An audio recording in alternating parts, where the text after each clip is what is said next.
जय हिंद दोस्तों, स्वागत है आपका इस वीडियो में। देखिए दोस्तों, आजकल जैसे हर एग्ज़ाम में जैसे जिस एग्ज़ाम में हिंदी आ रही है, जैसे यूपीएसआई, यूपी कांस्टेबल या फायरमैन में आजकल हिंदी के पूछने का पैटर्न चेंज हो चुका है।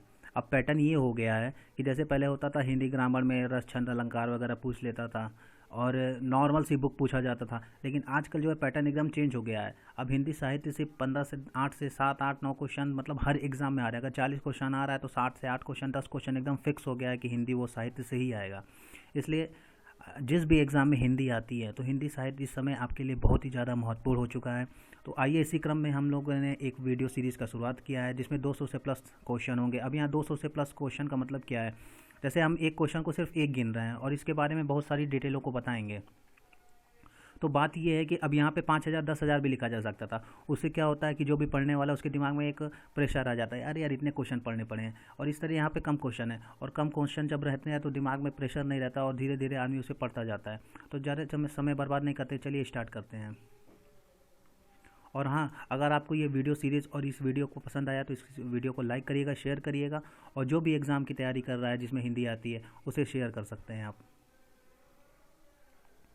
देखिए पहला क्वेश्चन है, जयशंकर प्रसाद की पहली कहानी कौन सी थी। ये क्वेश्चन जो है यूपीएसआई 2016 का क्वेश्चन है। क्वेश्चन क्या है, जयशंकर प्रसाद की पहली कहानी कौन सी थी। तो चलिए पहले हम लोग जानते हैं जयशंकर प्रसाद के बारे में। देखिए जयशंकर प्रसाद जो है हिंदी के कवि, नाटककार, उपन्यासकार और निबंधकार थे। वे हिंदी के छायावादी युग के 4 प्रमुख स्तंभों में से एक हैं। स्तंभ मतलब पिलर। अब देखिए छायावाद क्या होता है। छायावाद हिंदी साहित्य के रोमांटिक उत्थान की वह काव्य धारा है जो लगभग 1918 से 1936 तक की प्रमुख युगवाड़ी रही।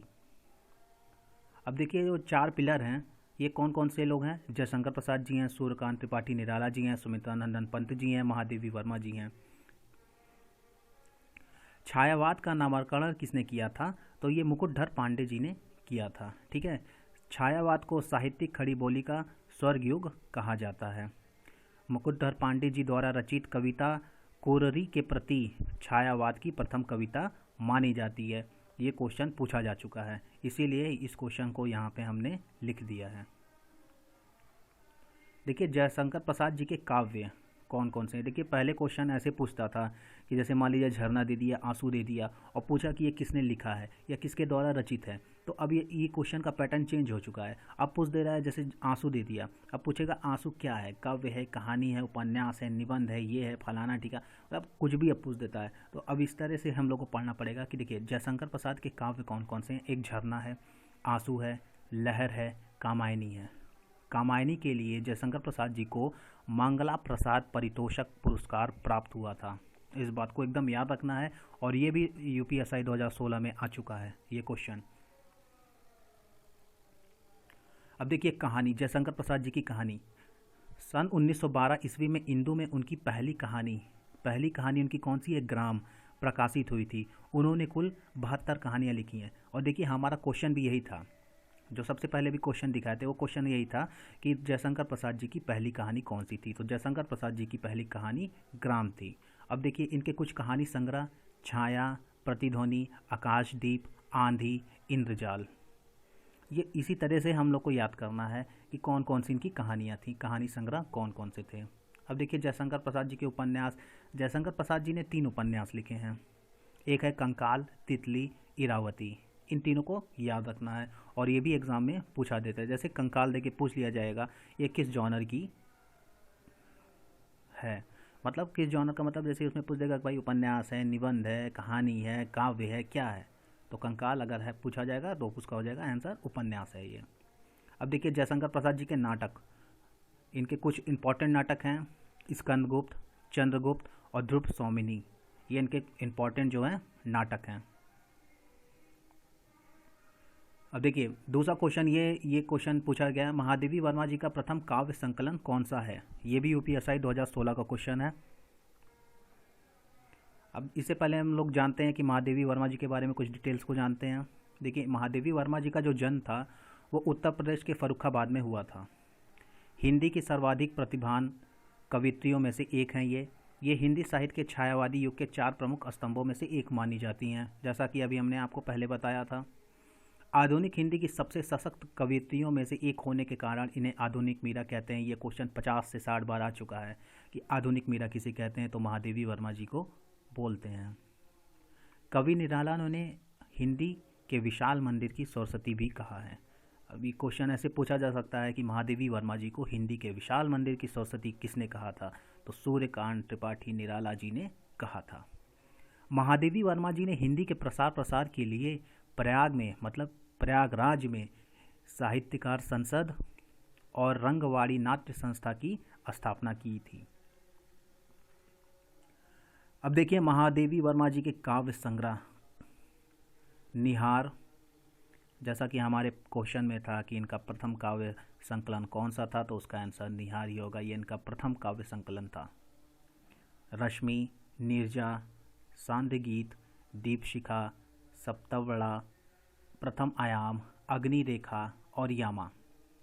अब देखिए नीरजा के लिए इन्हें 1934 में शेक्सपियर पुरस्कार से सम्मानित किया गया था। यामा के लिए महादेवी जी को मंगला प्रसाद पुरस्कार मिला। यामा के लिए इन्हें भारत का सर्वोच्च साहित्य सम्मान ज्ञानपीठ पुरस्कार 1982 वाला दिया गया था। मतलब 1982 में क्या ज्ञानपीठ पुरस्कार महादेवी वर्मा जी को दिया गया था यामा के लिए। और ये क्वेश्चन हर एग्ज़ाम में आता है, किसी भी एग्ज़ाम में आप बैठ जाइए। यामा इतनी भयानक किताब है कि हर एग्ज़ाम में इससे क्वेश्चन मिलना तय है। जैसे जयशंकर प्रसाद जी का कामायनी है, वैसे महादेवी वर्मा जी का यामा है।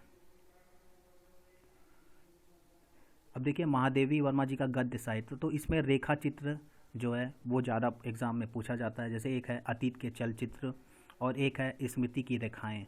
तो ये क्वेश्चन अतीत के चलचित्र एक बार आ चुका है और स्मृति की रेखाएं 2-3 बार आ चुकी हैं। स्मृति की रेखाएं के लिए इन्हें द्विवेदी पदक पुरस्कार प्राप्त हुआ था। अब देखिए महादेवी वर्मा जी के बारे में नोट करने वाली बात क्या क्या है, और यहाँ से भी क्वेश्चन पूछा जा सकता है।